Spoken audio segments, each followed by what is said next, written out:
하나님 말씀 보겠습니다. 마태복음 8장 1절에서 4절입니다.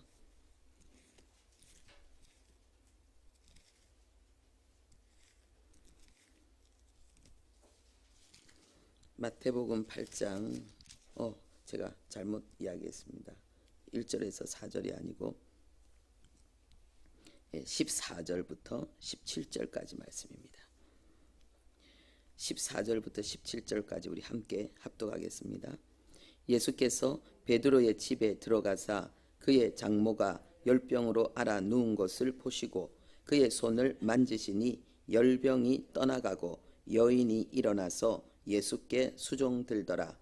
저물매 사람들이 귀신 들린 자를 많이 데리고 예수께 오거늘 예수께서 말씀으로 귀신들을 쫓아내시고 병든 자들을 다 고치시니 이는 선지자 이사야를 통하여 하신 말씀에 우리의 연약한 것을 친히 담당하시고 병을 짊어지셨도다 함을 이루려 하심이더라.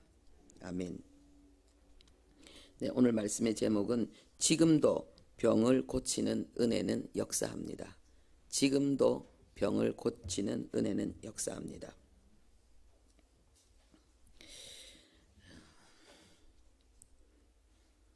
우리가 심각하게 이 정상적인 삶을 살 수 없는 육신적인 정신적인 문제, 우리는 이것을 병이라고 합니다. 그런데 하나님께서 이 병을 고치신다고 우리에게 말씀하십니다. 오늘 이 마태복음 8장에는 1절부터 4절까지 이 내용은 나병 환자를 치료하는 내용입니다. 그리고 5절부터 13절까지는 백부장의 하인을 고치는 내용입니다. 중풍병을 고치는 내용입니다. 그리고 14절부터 15절까지는 베드로의 장모의 열병을 고치는 내용입니다. 그리고 16절부터 17절까지는 귀신 들린 자들의 질병, 그 외에 온갖 질병을 하나님께서 치유하신다는 내용입니다. 모든 사람이 주님 앞에 나온 모든 병든 자를 다 고치셨다고 말씀하시고, 그리고 17절의 결론을 이야기합니다. 이것은 하나님의 약속의 성취를 위해서 이루어진 일이다. 하나님은 이렇게 말씀하고 있습니다. 우리가 지금 언급한 이 내용 속에는 치유에 있어서 필요한 많은 중요한 지식들을 전달하고 있습니다. 첫 번째로 이 나병 환자에게 하나님께서 나병 환자를 치유한 내용을 통해서 우리에게 가르치는 것은 뭐냐? 주님은 우리의 병이 치료되기를 원한다는 것입니다. 이게 하나님의 본심입니다. 이 나병 환자가 가지고 있었던 문제는 뭐냐 하면요, 진짜 주님이 나의 병도 치료하기를 원하실까? 그렇게 많은 병을 고쳐주셨는데 주님이 나의 병도 치료해 주시기를 원하실까? 특히 이스라엘 백성들은 이 문둥병을 죄로 인한 하나님의 저주로 여겼습니다. 그렇기 때문에 아마 이 문둥병자는 그 마음이 더 강렬했을 것 같습니다. 그리고 죄 없는 인생이 어디 있습니까? 범죄하지 않는 영혼이 어디 있습니까? 그러니까 자기는 자기 죄로 말미암아서 이 병이 생겼다고 생각하고, 그리고 그렇기 때문에 하나님은 이 병을 치료하지 않을 수도 있다, 치료하기를 원하지 않을 수도 있다라고 생각했습니다. 그 문제를 이야기했습니다. 우리가 많은 경우에 우리가 믿음으로 하나님 앞에 도전하지 못하는 이유 중에 하나가 뭐냐면요, 우리의 마음속에 내가 이 질병을 가지고 있는 것이 하나님의 뜻일지도 몰라, 이렇게 생각합니다. 이 질병을 통해서 하나님 나를 겸손하게 하시고 나를 더 간절하게 하시고, 그래서 때로는 이 질병을 통해서 하나님 앞에 나와서 기도하게 하시고 인내하게 하신 이 질병을 통해서 하나님 앞에 받은 은혜가 크면은 더더욱 그렇게 생각할 수도 있습니다. 그러나 그렇지 않습니다. 분명히 성경은 말하기를 하나님은 우리의 모든 죄를 사하시며 모든 병을 고치셨다고 말씀하고 있습니다. 그리고 예수님이 채찍에 맞음으로 우리가 나음을 입었다라고 말씀하십니다. 그리고 오늘 이 내용은요, 예수님이 우리의 연약한 것을 담당하시고 병을 짊어지셨도다라고 말씀하셨습니다. 예수님이 병을 짊어지셨다는 말은 우리가 그 병을 짊어지기를 원하지 않는다는 거예요. 예수님이 짊어지신 병을 내가 계속해서 짊어지고 있는 것은 주님이 내 병을 가져가신, 내 병을 짊어지신 주님의 그 놀라운 희생과 수고의 역사를, 그 열매를 우리가 맺는 것을 거부하는 거죠. 하나님은 모든 것을 합력하여 선을 이루십니다. 때로는 우리의 악도 하나님은 선이 되게 하시고 죄가 많은 곳에 은혜가 많다 했습니다. 우리의 범죄함까지도 하나님은 우리에게 선이 되도록 역사하십니다. 그러면은 우리가 죄를 짓고 하나님 앞에 회개하고 겸손해지고 이렇다고 해서 죄 지으면 난 좋겠구나 이렇게 생각하면 안 되잖아요. 그죠? 은혜 받기 위해서 나 죄를 지어야 되겠다 이렇게 얘기하면 안 되잖아요. 우리가 질병을 통해서 우리가 하나님 앞에 치유받기도 하고 또 질병을 통해서 겸손해지고 간절히 기도하고 그렇다고 해서 나는 병에 걸려야 되겠다 이렇게 얘기하면 안 되잖아요. 똑같은 거예요.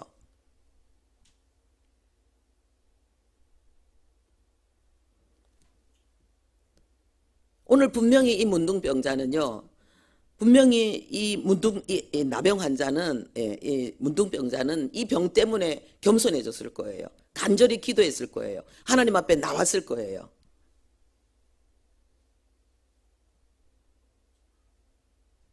그러면 하나님이 원하는 뜻이 질병이었습니까? 아니죠. 하나님이 원하는 것은 치유입니다.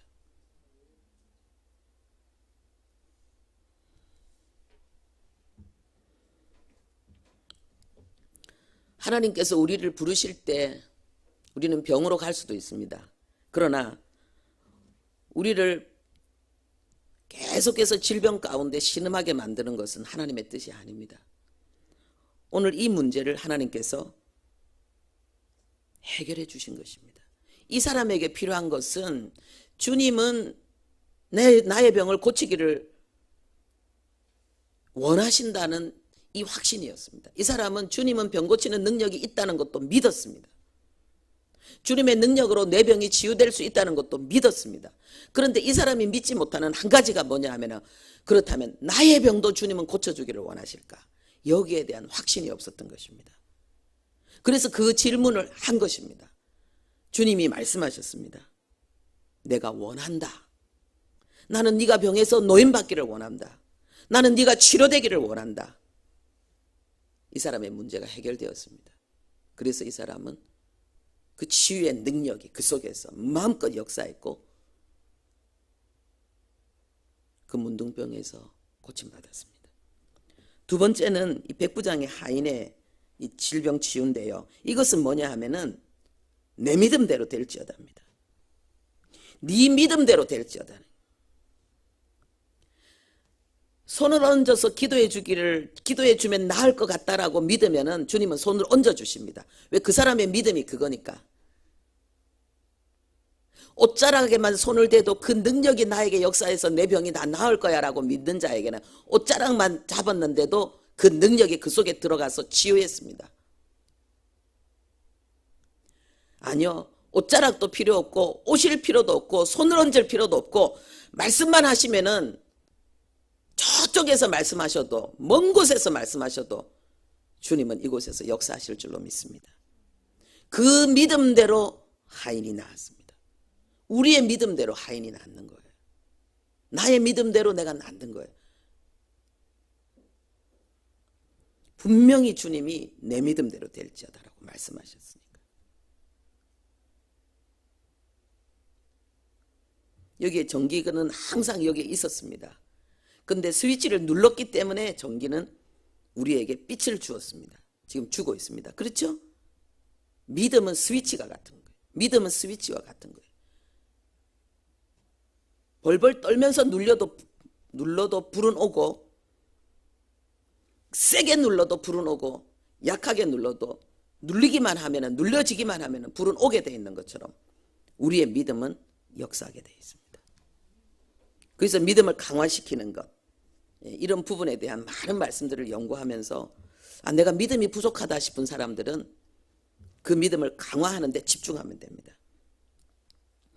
그 다음에 베드로의 그 장모의 열병을 고친 부분에 있어서 주님이 치유에 대한 중요한 메시지를 주고 있습니다. 열병, 이 병을 인격화시켰다는 것입니다. 병이 떠나갔다. 아니 무슨 병이 떠나갑니까? 근데 분명히 병이 떠나갔다라고 이야기하는 거예요. 사람이 나갔다. 그죠? 사람이 나간 것처럼 병이 나간 거예요. 개가 나갔던 것처럼 병이 나간 거예요. 실제적인 움직임, 실제적으로 내어 쫓는 역사 이야기하고 있는 거예요. 저는 이 부분에 대해서 증인입니다. 제가 애를 낳고 나서 저에게 산후 뭡니까? 산후 우울증이 아니고 산후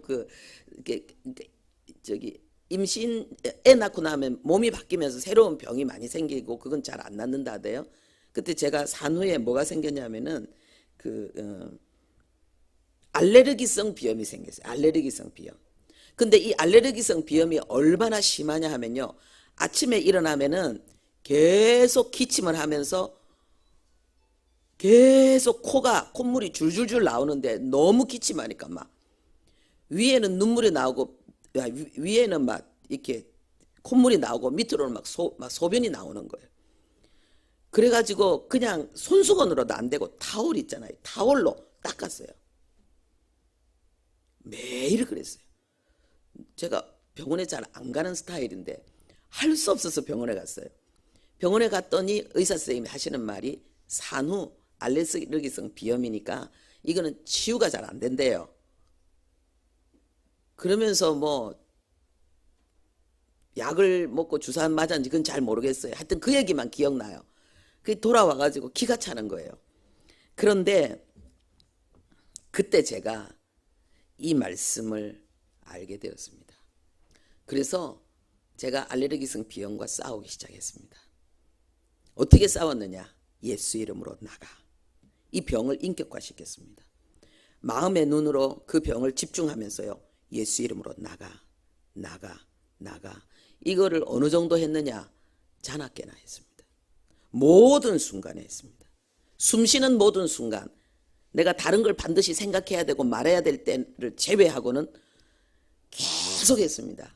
그리고 또 사람하고 가능하면 이야기하지 않고 사람들과 같이 예를 들어서 뭐 이렇게 승합차를 타고 갈지라도 사람들은 막 이야기하는데 나는 속으로 계속 나가. 예수 이름으로 나가. 일주일 만에 완전히 치유되었습니다. 할렐루야.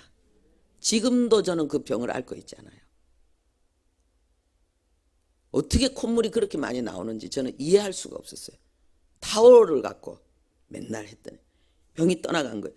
이게 떠나갔다는 거예요. 이 세력이, 이 병의 세력이 몸에서 빠져나갔다는 거예요.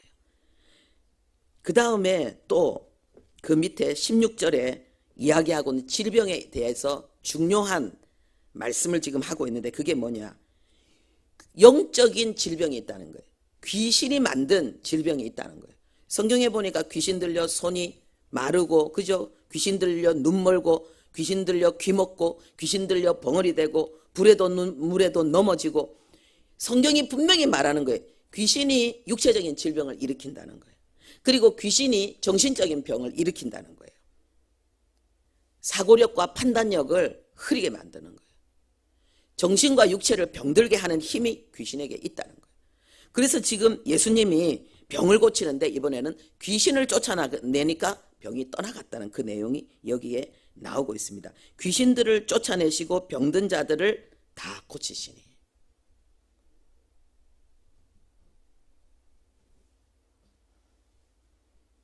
성경에 쓰여 있는 내용이에요.